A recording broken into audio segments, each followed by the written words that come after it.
domingo às 10 da manhã e resolvi voltar às minhas ancestralidades e desenvolvi um cântico africano de libertação. Tu não tá filmando essa porra, né? Tá. Xaropiei. Namorada, xaropiei.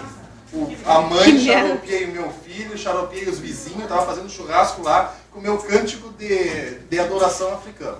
Ah, você não quer escutar? Quer, sim. Sério, virou um mantra tão chato que não sai mais da cabeça de ninguém lá, né? 10 da manhã eu acordei assim, a primeira coisa que me veio na cabeça do professor louco de história, África. Eu, África, negro, tribos de lá da região, e eu, oiê, uau, uau.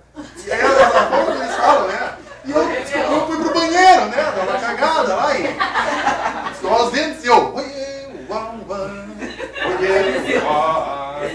Saí do banheiro e segui, né? Oiê, uau. Remix, oiê, uau, uau. Aí seguiu, das 10 ao meio-dia, eu fui fazer meu churrasco lá e não cantando nesse tom assim, cantando alto, né? Bem que nem um africano lá. Não. Canta! E eu fazendo churrasco e aos gritos lá no pátio de casa, né? Oiê, uau, uau. Daqui a pouco eu escutei um vizinho, cala a boca! Eu falei, respeitem a religião. Oiê, uau, uau. 6 da tarde a namorada não aguentou, foi embora. O filho pediu pra ir pra casa da mãe dele. A mãe foi visitar os parentes. Eu segui firme lá no Oiê, uau. Então vai virar hit, tá? Isso aí entra na cabeça. Isso aí são mensagens subliminares. Tá? Tá. Mas